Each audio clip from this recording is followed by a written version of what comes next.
할렐루야. 감사합니다. 반갑습니다. 하나님 말씀 같이 보겠습니다. 하나님 말씀은 다니엘서 1절에서 2절 말씀입니다. 제가 가진 성경은 1230페이지에 있습니다. 구약성경 1230페이지 다니엘서 1장 1절에서 2절 말씀입니다.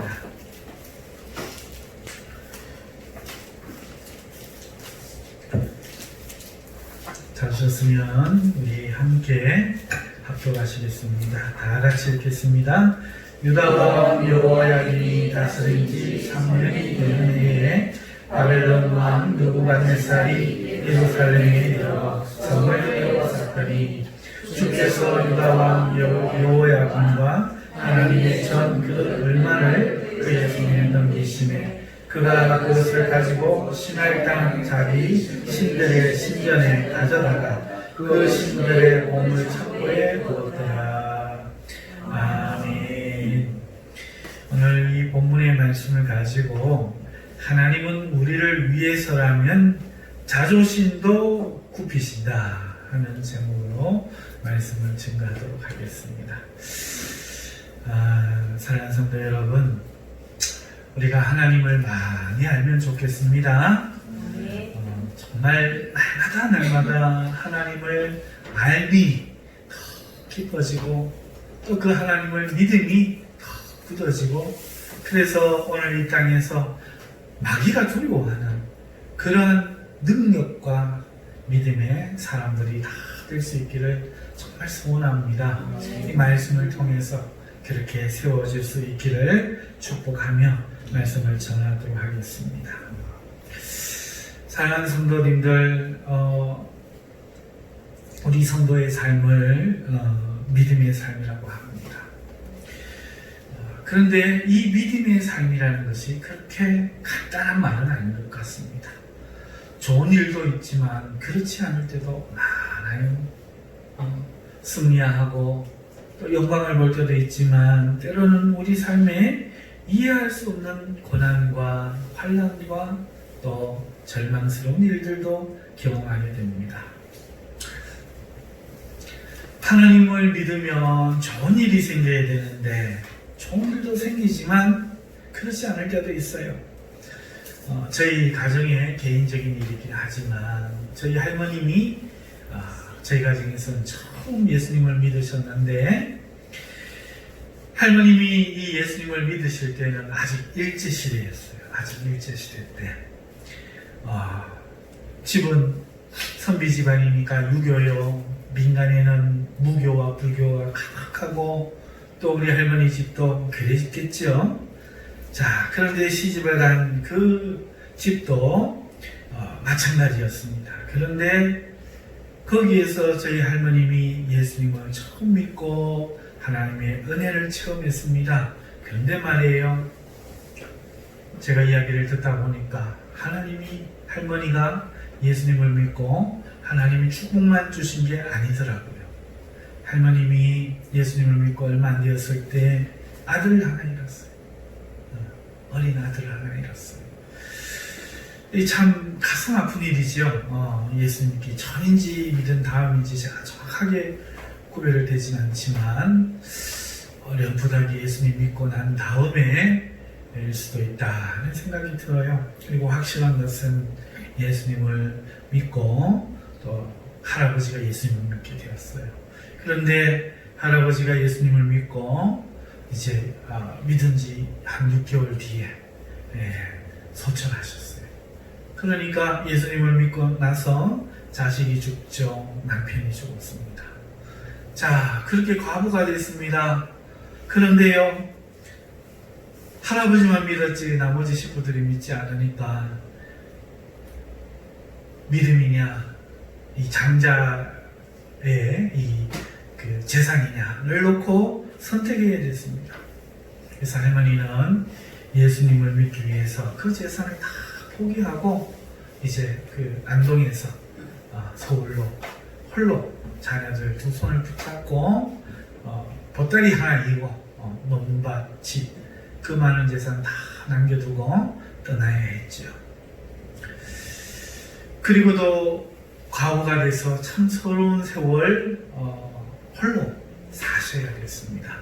재혼을 하지 않으시고 그 자녀들을 키우시면서 돌아가시는 날까지 그렇게 사셨는데, 제가 드리고 싶은 말씀은 하나님을 믿고 우리가 축복을 받는다 이렇게 다들 믿고 알고 있는데, 물론 영적인 축복은 받았지만 할머니의 삶에 꼭 육적인 축복이 뒤따랐던 건 아니에요. 채워주시는 은혜, 공급하시는 은혜가 있었지만 말씀드린 것처럼 이런 슬픔들도 겪어야 했다는 거죠. 그래서 할머니께서 저보고 그런 말씀을 하셨어요. 내가 신앙을 잃어버리려면 진짜 잃어버렸을 거야. 참 안 잃어버린 게 은혜야. 이렇게 이야기를 하곤 하셨죠. 하나님이 자기를 붙들어 주셨기 때문에 하나님을 믿었지, 인간적이라면 내가 예수 믿고 이런 일이 생겼는데 내가 계속 예수를 믿을 수 있을까, 이렇게 시험 들어서 넘어질 수 있었다, 그 말씀이죠. 사랑하는 성도 여러분, 오늘 이와 같이 성도의 삶에 이해할 수 없는 일들이 일어날 때, 안 일어나면 다행인데 일어나게 될 때, 그때 우리는 무엇을 기억해야 합니까? 이 일을 통해서 우리는 무엇을 알아야 합니까? 하나님은 왜 그렇게 하시는 겁니까? 이때 우리는 무엇을 붙들고 무엇을 의지하고 어떻게 해야 하는 걸까요? 오늘 본문 말씀을 통해서 우리가 이 문제에 대하여 믿음의 답을 얻는 시간 될 수 있기를 바랍니다. 자, 오늘 이 읽은 다니엘서 1장 1절에서 2절 말씀, 참고로 제가 지금 다니엘서 강의를 하려는 건 아닙니다. 다니엘서 들었었다고 해서 또 다니엘서 강의한다고 생각하시면 안 되고요. 우리가 읽었는 이 다니엘서 1장 1절에서 2절의 말씀을 우리가 읽었는데, 여러분, 이스라엘이 어떤 나라입니까? 그냥 세상 나라 중에 하나입니까? 아니죠. 많고 많은 큰 나라들 중에 하나님이 세운, 작지만 하나님이 세운 나라 아닙니까? 그치요. 이스라엘이 곧 하나님, 하나님이 곧 이스라엘이라고 말할 정도로 이스라엘은 그냥 이스라엘이 아니라 하나님이 붙드시고 하나님이 지키는 나라죠. 자, 그런데요, 세상 나라 바벨론 나라에게 오늘 보니까 포로가 되어서 굴복당하고 합니다. 바벨론이 어떤 나라입니까? 느부갓네살이 꾸는 꿈에 보면은 금신상이 나타나지요. 그 금신상은 누구를 상징합니까? 저 그리스도를 상징하지요. 그렇죠. 저 그리스도가 뭡니까? 예수 그리스도를 대적하는 자, 곧 바로 사단이죠. 하나님이 창세기에 말씀하신 것처럼 그 여인의 후손이 예수 그리스도인데, 그 예수 그리스도의 후손과 네가 원수가 되리라 했으니 그 원수 뱀, 곧 옛뱀, 곧 사단. 그러니까 저 그리스도는 사단인 거지요. 자, 그런데 어떻게 이런 일이 있을 수 있어요? 하나님과 사단이 싸워갖고 누가 이깁니까? 하나님이 이겨야죠. 당연한 얘기죠. 그런데 오늘 그 저 그리스도의 나라, 느부갓네살이 봤던 그 금신상, 이것은 그 머리가 금으로 되어 있잖아요. 그렇죠? 그럼 그 머리는 바로 바벨론 아닙니까? 그러면 그 금신상은 적그리스도니까 이 바벨론이야말로 이 적그리스도 나라의 뭐다? 머리다. 이 정신이 계속 이어진다 이거잖아요. 그렇죠? 자, 그러면 하나님 나라 이스라엘이 이 바벨론에게 오늘 굴복당하는 장면이 다니엘서 1장에 나온다는 거예요. 이 보통 일이 아니죠. 굴복당할 뿐만이 아니죠. 왕과 왕족들이 잡혀갑니다. 잡혀가요. 그리고 심지어 여러분, 하나님의 전, 성전의 기물들이 노획됩니다. 노략질 당해요. 사랑하는 성도 여러분, 이게 그냥 냄비가 아니죠. 하나님의 전 식물, 기물이, 그릇이 이방 신전에 포로로 잡혀갔다는 얘기예요. 과연 이런 일이 일어날 수 있는가? 일어나도 되는가? 어찌 일어나게 되는가? 하는 거죠. 여러분, 이게 놀라운 일이긴 하지만 여러분, 더 놀라운 것은 충격은 아마 이게 우리의 일이 됐을 때일 거예요. 여러분, 만약에 이런 역사적인 일이 우리 개인에게 일어나서 우리 개인이 마귀에게 포로가 되고 잡혀가고 우리가 패배한다면 그때는 우리가 이것을 하나님의 뜻으로 이해할까요? 그렇죠?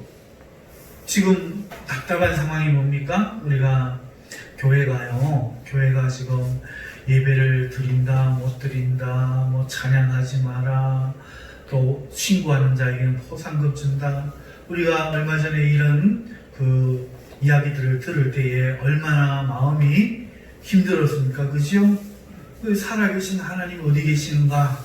하나님이 왜 조용하시는가? 하나님의 교회는 왜 가만히 있는가? 왜 인물이 없는가? 우리가 많이 힘들지 않습니까? 그죠? 자, 그런데 오늘 우리가 그렇게 될 때에 이 일을 하나님이 하셨다. 우리가 말할 수 있을까요? 아니면 이건 사탄이 우리를 공격한다. 이렇게 이해할까요? 여러분들 어떻습니까? 만약에 우리가 예배 못 드리게 되면 하나님이 못 드리게 한 겁니까? 사탄이 우리를 공격한 겁니까? 두 개 다입니까? 그렇죠? 이거에 대해서 이해를 하지 못하면 오늘 우리 이런 일이 일어날 때 그 혼란은 두고서라도 어떻게 이걸 하나님의 뜻으로 우리가 이해하겠는가 하는 거죠. 그런데요, 더 충격적인 게 뭡니까? 이게 이 일을 행하신 분이 하나님이시라는 거예요. 이 일을 하나님 하셨다는 거죠. 하나님이 이렇게 하신다는 거예요. 오늘 본문의 말씀에 누가 이렇게 했다고요? 주께서라고 분명히 이야기합니다. 2절이죠. 주께서. 요 이제 이스라엘에서는 여호와라는 이름을 쓰면 안 되니까 아도나이, 히브리어로 아도나이, 그래서 주가 이제 쓰는 거죠.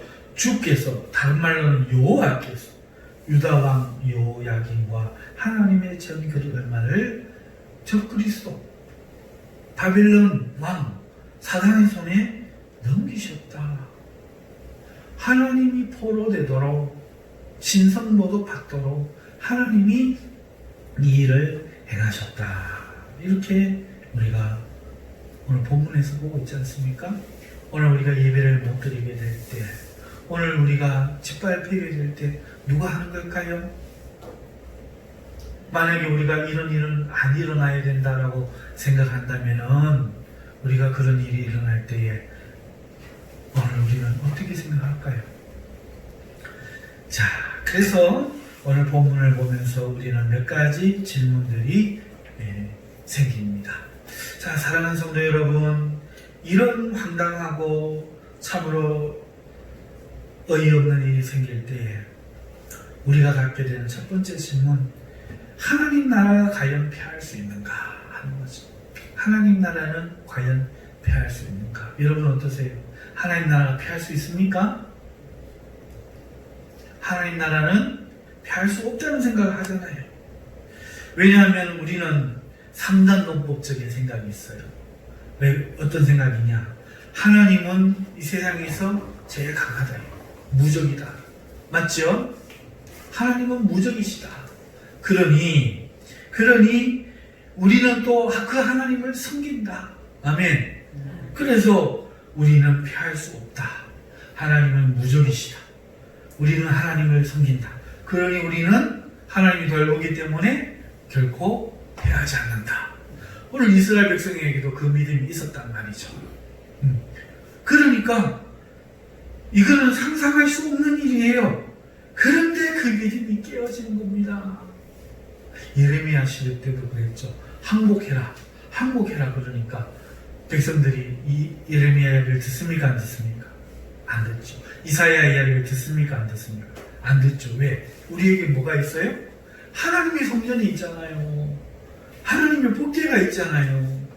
그런데 어떻게 질 수가 있냐는 거예요. 법궤를 들고 나가서 싸우면 백전백승이 됐잖아요. 하나님이 그 법궤를 들고 나가면은 요단강도 말라서 건너게 했잖아요. 하나님의 법궤가 우리에게 주는 의미가 뭡니까? 승리잖아요. 하나님 우리에게 주는 용기가 뭡니까? 이긴다잖아요. 우리는 하나님을 믿으면 어떻게 됩니까?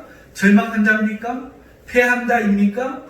망할 것이라는 것입니까? 아니잖아요. 망할 자도 일어나고 패할 자도 승리하고 죽을 자도 살아날 것이다 아닙니까? 안 될 것도 될 것이다 아닙니까? 맞죠? 자, 그런데 그 믿음이 깨진다. 오늘 말씀해 보니까 그 믿음이 깨지는 거예요. 그냥 우리는 읽는데 그 믿음이 깨지는 말씀으로 읽어야 돼요. 하나님이 우리와 함께 하시는데 어떻게 우리가 패할 수 있느냐? 인정할 수 없는 이 사실 앞에 서는 거죠. 우리는 하나님 함께 하시기 때문에 패할 수 없다고 이렇게 생각을 한다는 거예요. 그래서 이 믿음이 깨지면 엄청난 충격이 있다는 거죠. 여러분, 강한 하나님을 믿는 것이 우리의 자랑이요 자부심 아닙니까?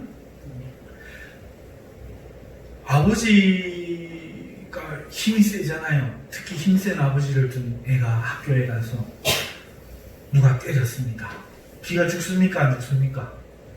형이 때렸습니다. 기가 죽습니까? 안 죽습니까? 안 죽어요. 그거 어떻게 합니까?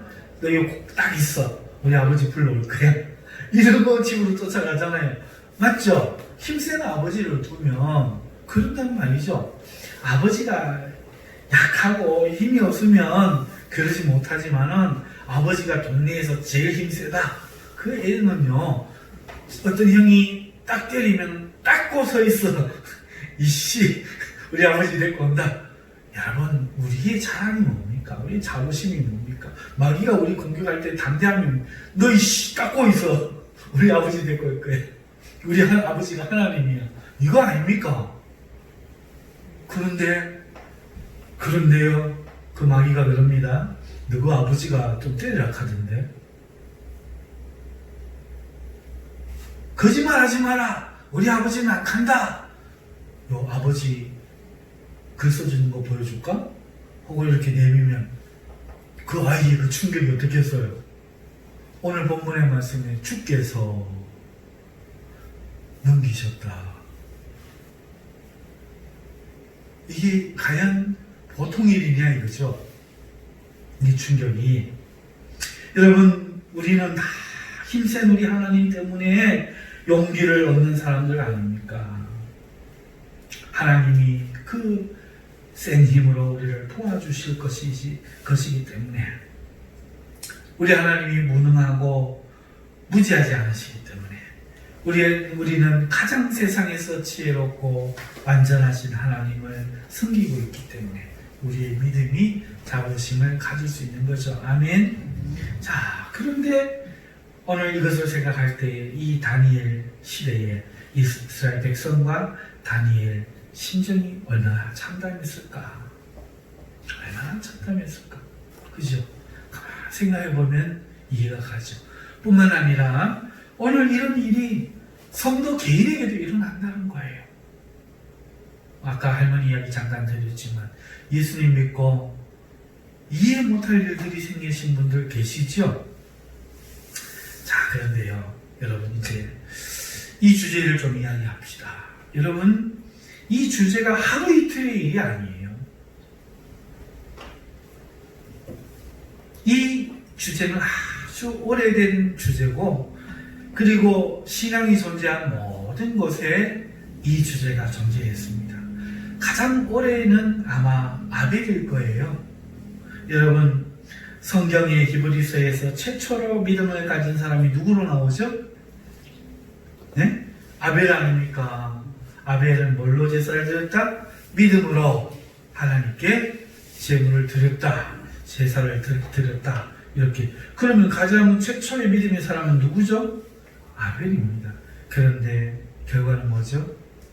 예, 돌로 맞아 죽는 거죠. 승리입니까? 패배입니까? 얼핏 보기에는 패배로 끝나는 것 같아요. 하나님을 믿었는데 그 억울하고 그 대우받지 못하던 아벨이 다시금 하나님 앞에 사랑받고 사는 그런 좋은 결과로 이루어지지 않고 믿음의 대가로 형에게 돌로 피살렸다 하는 거죠. 여러분, 또 다음으로 제가 증거를 들고 싶은 사람은 아브라함입니다. 여러분, 아브라함은 하나님을 믿고 고향을 떠나갔습니다. 하지만 그가 본 것은 강대한 사람들이 이미 살고 있는 거친 땅, 그리고 그곳에서 24년이 지나도 약속을 지키지 않는 하나님의 약속만이 남았죠. 그런데 이제는 자식마저 가질 수 없게 된 늙은 몸만 남았습니다. 자, 이것을 우리가 승리라고 말할까요? 패배라고 말할까요?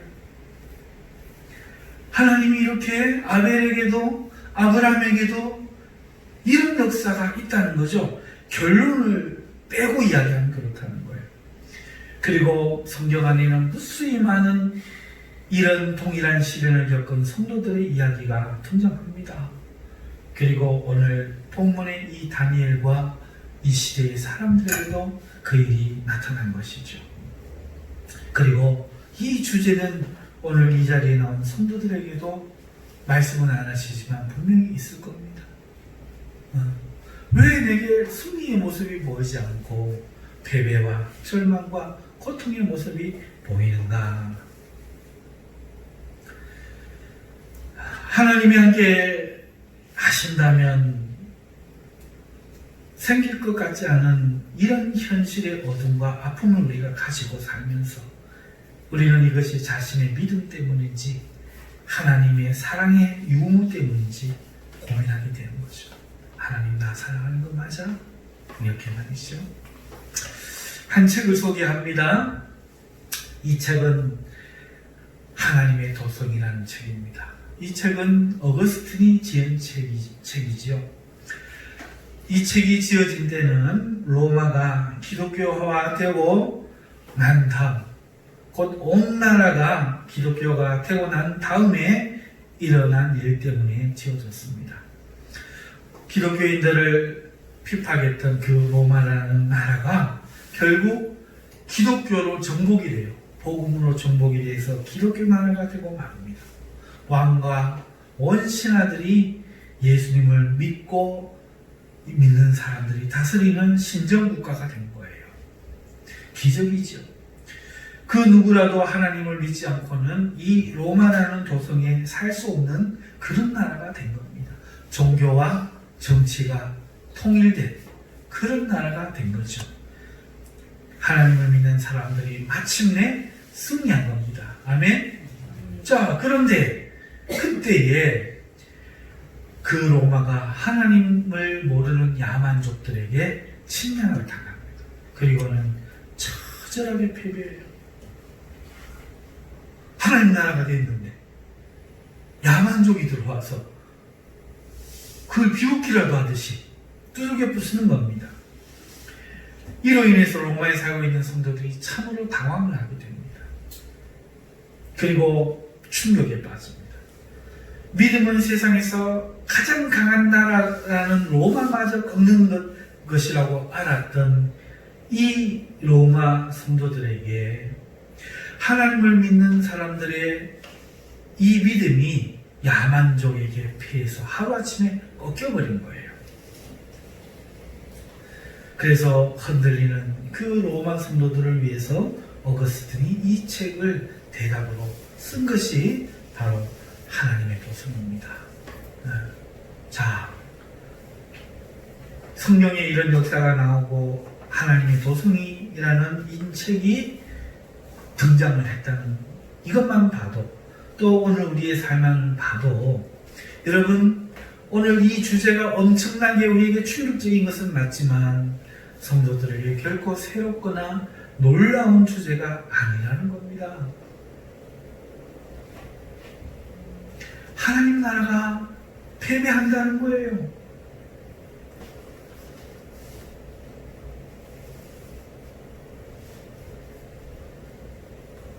이게 결국 우리에게만 있는 새로운 주제가 아니라 창세 때부터 그래서 계속 그렇게 오다가 로마 시대 때도 그랬다는 거예요. 믿음으로 이 나라가 대한민국이 세워지고 지금까지 왔는데 패할 수 있느냐? 패한다는 거예요.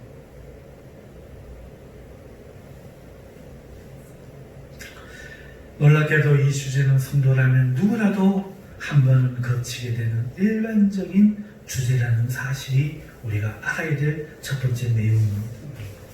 따라서 아직도 이 주제 앞에 선 경험이 없는 성도라면, 이 과정을 거치지 않았다면 아직 그 성도의 믿음은 장성한 믿음이 아닐 수 있습니다. 여러분은 어떻습니까? 여러분은 지금 이 패배 앞에 서본 경험이 있으십니까? 있으시다. 손. 있으시다. 있답니다. 우리 전사님. 언제 패하셨는지 모르겠는데 있으시답니다.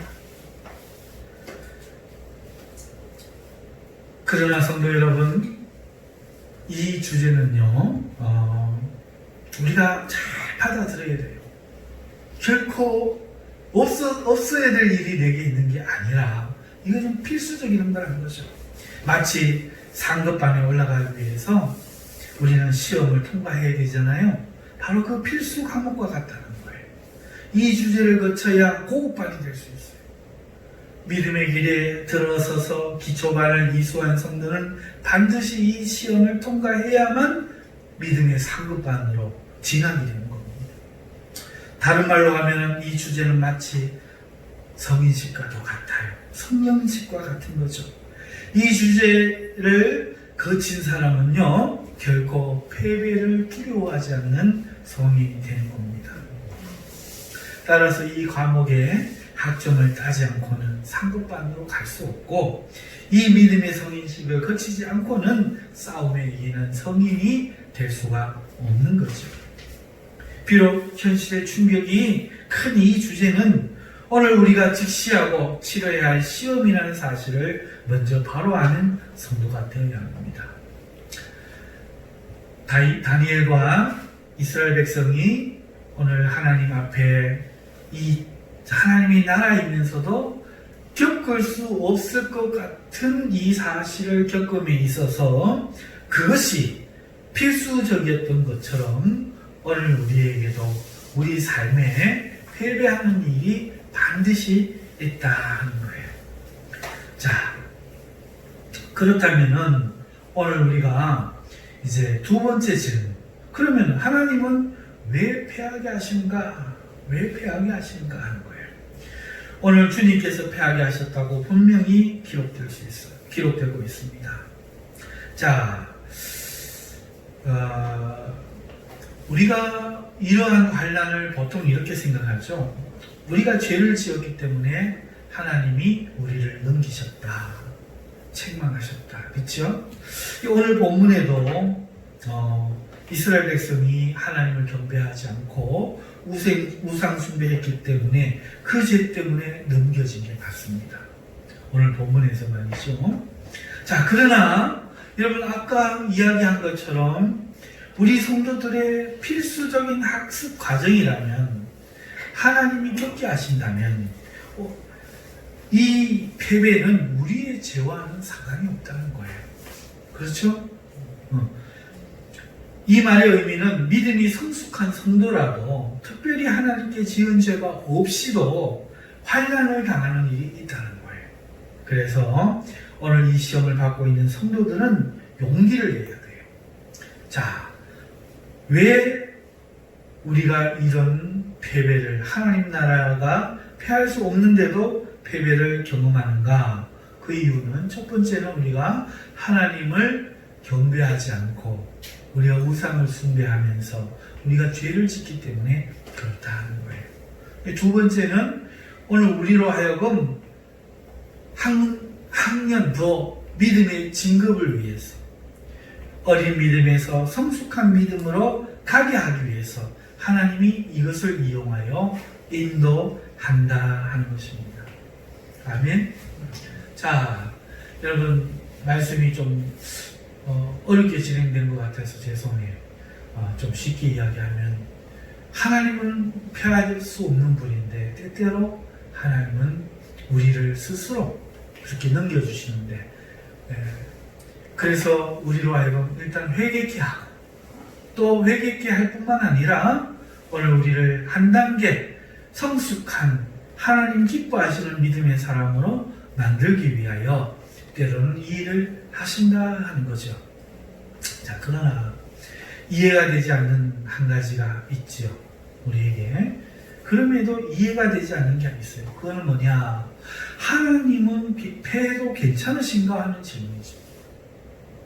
자, 여러분, 우리는 우리의 실패와 자존감을 연결짓고 살아가기 때문에 이 문제가 쉽게 이해되지 않습니다. 예를 들어서 우리가 누군가와 무엇을 해서 패하면 그가 나보다 강하다는 인정인 것이죠. 자, 그렇기 때문에 우리는 누구라도 일부러 패해서 고개를 숙이지 않습니다. 그런데 하나님의 나라가 세상 나라에 패한다면 세상이 더 센 거 아닙니까?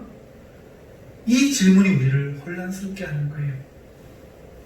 여러분, 이 질문 때문에 넘어진 사람들이 많아요.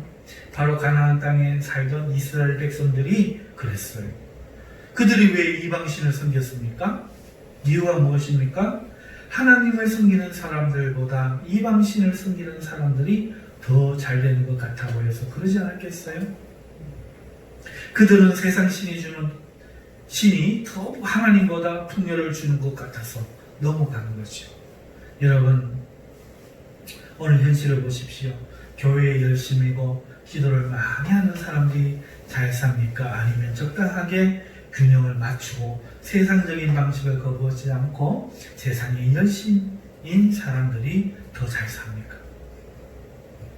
적어도 경제적으로 잘 살고 못 살고를 하나의 경기 방식으로 볼 때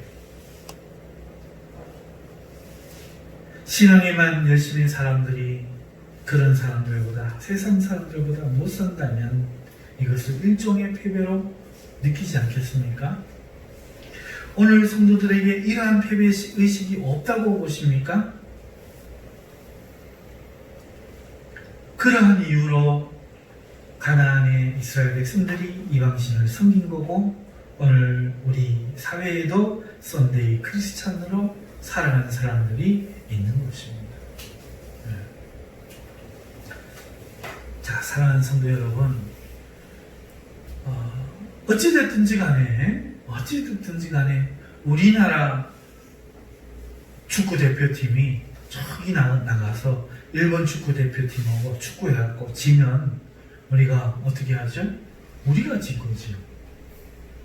어찌됐든지 간에. 자, 하나님의 나라인 우리가 세상 나라에게 치면 누가 진 겁니까? 하나님 진 거죠. 그러면은 우리 같으면은 미워도 패배하게 합니까? 안 하게 합니까? 네. 나중에 뭐 패값이라도 일단은 내 새끼는 돌아보고, 그죠? 우리 팀은 이기고 보고. 맞잖아요. 이게 자존심 문제잖아요. 그런데 하나님께서 안 그러실까요? 하나님은 오늘 우리를 이방에 넘기십니다. 그리고 하나님의 전 기물이 이방 신전에 포로가 되어서 잡혀가는 이 수치를 허락하십니다. 왜 그렇죠? 아까 말씀드린 대로 우리가 하나님을 바르게 경배하지 않고 하나님을 섬긴다 하면서 이방신을 섬기고 물질을 탐하고 자기의 욕망을 탐하고 진리를 거부하고 세상 방식으로 살아가니까 하나님께서는 우리를 고치기 위해서, 돌아오게 하기 위해서 우리를 넘기시는 거죠. 뿐만 아니라 우리로 하여금 더 상급반에 올려주시기 위해서 이것을 하신 겁니다. 자, 그러면은 여러분, 제가 제목으로 삼는 이유가 분명하지요. 하나님은 때로로 자기 자신의 자존심을 굽힙니다. 자, 하나님이 이 문제도 좀 다루고는 싶어요. 하나님이 이 방법 말고는 없느냐? 이 방법 말고는 없느냐? 하나님이 우리와 1대1로 그냥 우리와 1대1로 붙어서 매를 때려서라도 우리를 그냥 고쳐주시면 되지 굳이 세상 나라에 져야 되느냐? 이 문제도 좀 다루고 싶은데 우리가 그걸 다룰 수는 없고 하나님은 최선의 방법을 선택하셨습니다. 말씀을 맺습니다. 사랑하는 성도 여러분, 제가 글로 써놓고 설교를 하려고 하니까 참 힘드네요. 글로 써놓고 설교 말로 하려니까 글과 말하는 어투가 달라서 참 힘이 듭니다.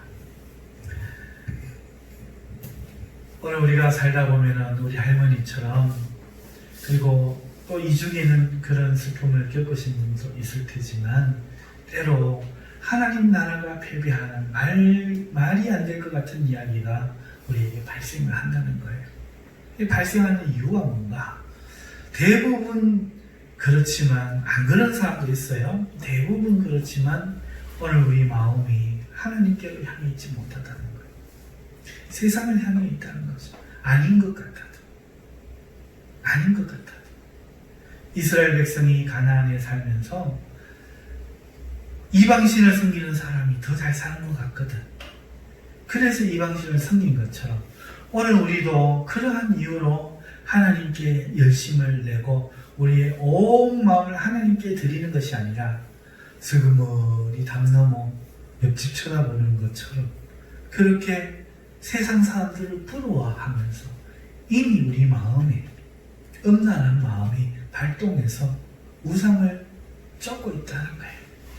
그러다가 기회가 오면 어쩔 수 없는 핑계를 대면서 삶의 필요 여러 가지 그 핑계를 대면서 우리의 마음이 합리화하면서 내가 아직도 하나님 부르고 있잖아 하면서 여호와의 이름도 부르고 또 이방신의 이름도 부르고 그렇게 살아간다는 거예요. 그래서 하나님께서 돌아오지 않는 그런 우리들을 위해서 그 이방신에게 보내는 거죠. 그 보내는 행위 자체가 하나님께는 치욕입니다. 그런데도 불구하고 우리를 살리기 위한 사랑으로 하나님은 기꺼이 자기를 돌아보지 않으시고 그 일을 하나님이 하신다는 거예요. 사랑의 매를 드신다는 거죠. 자, 그러면 성도 여러분, 우리가 뭘 기억해야 되죠? 하나님의 사랑이 이렇게 뜨겁다는 거예요. 하나님이 자신보다도 우리를 더 사랑하신다는 거예요. 그렇기 때문에 오늘 우리도 하나님을 이렇게 사랑해야 합니다. 이 믿음이라는 것은 그저 우리 삶의 일부만 들여서 되어지는 그런 게 아니라는 거예요. 하나님이 우리를 전적으로 사랑하신 것처럼 오늘 우리도 하나님을 전적으로 사랑해야 되지. 조금이라도 세상 바라보고 세상을 쳐다보면 그것은 이미 가늠한 여인과 같고 이미 하나님의 품을 떠난 탕자와 같다는 거죠. 하나님은 이러한 우리의 행실을 고쳐야만 우리가 살기 때문에 하나님께서 친히 우리를 넘기신 겁니다. 오늘 삶에 여러 가지 고통과 패배를 경험하고 계신 성도가 있습니까? 있다면 한번 본인에게 물어보십시오. 정말로 하나님만을 사랑하고 하나님만을 섬기고 있습니까? 하나님 섬기는 일에 정말로 최선을 다하며 하나님을 따르고 있습니까? 하나님을 만족히 여기며 하나님으로 기쁨을 정말 누리기를 원합니까?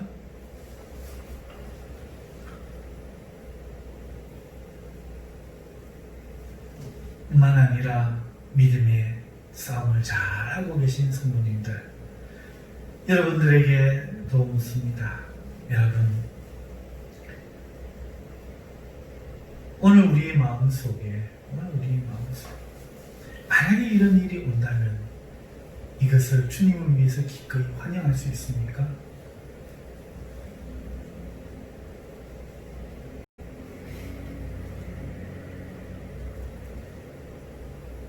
예수님이 십자가에 죽어 우리를 구원하기 위하여 이 땅에 오셨죠. 우리는 그와 같은 일을 감당할 수 있을까요? 누군가를 살리기 위해 주님이 기뻐하시기 때문에 저 서리더라도 우리가 기꺼이 가서 그 나병 환자들의 발을 씻으며 그들의 필요를 돌아볼 수 있는 그런 삶을 베풀 수 있을까요? 우리가 평안히 살 수 있고 누릴 수 있는 것들을, 당연히 누릴 수 있는 권리들을 주님을 사랑하는 이유 때문에 그렇게 할 수 있을까요?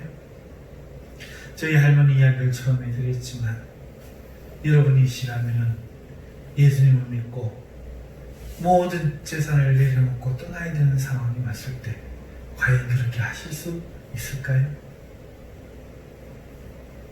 자, 그러면 우리가 어떻게 해야 됩니까? 오늘 우리가 이런 고난 가운데 들어왔을 때 우리는 이 고난에 넘어지지 말아야 됩니다. 넘어지지 말아야 돼요. 많은 사람들이 실패했어요. 우리도 실패했을 뿐입니다. 그러나 이 고난 때문에 우리가 좌절하고 낭망하지 말고 하나님을 믿는 믿음 가운데로 이제 뉘우치고 돌이켜야 돼요. 만약에 이것이 나의 죄 때문이다 생각이 드는 사람이라는 말이죠. 두 번째로, 내가 특별히 지은 죄가 없다. 믿음을 잘 지고 믿음을 생활을 잘 하고 있었다. 나는 하나님께도 충성하고 힘 닿는 대로 좋은 일도 하고 있다. 그런데 어찌하여 내 삶에 이런 일이 생겼는가? 라고 하시는 분이 있다면 이분들도 자기 자신에게 물으셔야 됩니다. 과연 예수님은 그 짐을 지실 필요가 있었는가? 오늘 하나님이 나를 부르심은 내가 복받고 잘 살기 위해서가 인 것은 맞는데, 그러나 정말로 내가 하나님과는 상관없이 하나님보다 더 물질을, 내 평안을 더 추구하면서 살기를 하나님 바라시는가? 하나님은 나를 어떻게 사랑하셨는가? 나는 오늘 그 하나님을 믿음에 있어서 주님을 위해 무엇을 할 수 있는가? 이렇게 물어봐야 됩니다. 그래서 우리는 고난에 변절하지 말고 하나님을 믿는 믿음으로 돌아가야 할 뿐만 아니라 이 고난을 잘 견뎌내야 됩니다. 그래서 믿음의 성숙을 이루어야 됩니다. 원치 않지. 우리도 누구도 고난과 고통을 원치 않지요. 아무도 바라는 사람이 없지. 말씀을 맺고 기도를 하도록 하겠습니다. 여러분,